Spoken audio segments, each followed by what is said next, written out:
Have you ever truly watched your thoughts?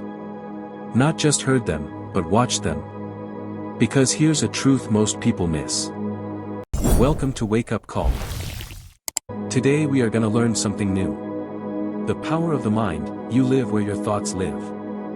You don't live in the world, you live in your mind. I was once told by a monk, your mind is not just a part of you, it is where you live. Guard it like your home. That changed everything for me.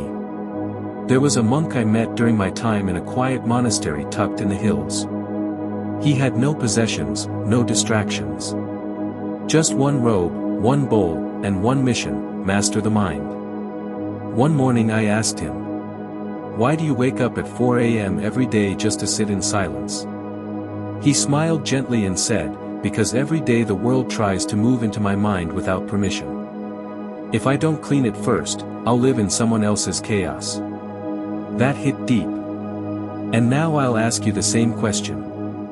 Who's been living in your mind lately? That person who hurt you years ago? That boss who doubts you?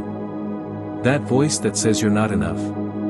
We let these thoughts rent space in our mind, free of charge, and then wonder why we feel tired, unmotivated, or lost. Here's the lesson I learned and now share with you. You become what you repeatedly think, not what you say, not what you intend, what you think. If you constantly feed your mind doubt, distraction, and fear, that becomes your home. You might be in a beautiful house, with money, with friends, but if your mind is cluttered, you're still living in noise. The monk told me, most people don't need a new life, they just need a new lens, and that lens is shaped by thoughts, gratitude, discipline, focus, stillness.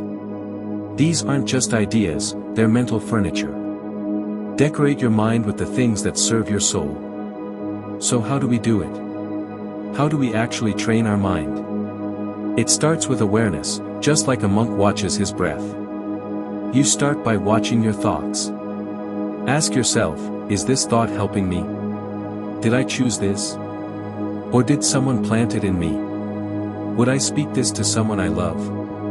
And then remove what doesn't belong, not through force, but through stillness.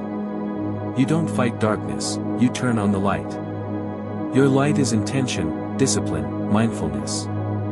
So today, when the noise comes in, from your phone, the world, or even your past, pause, breathe, and remind yourself, I live in my mind.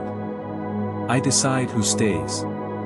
Because you can have all the goals, all the ambition, all the opportunity, but if your inner world is chaos, your outer life will reflect it.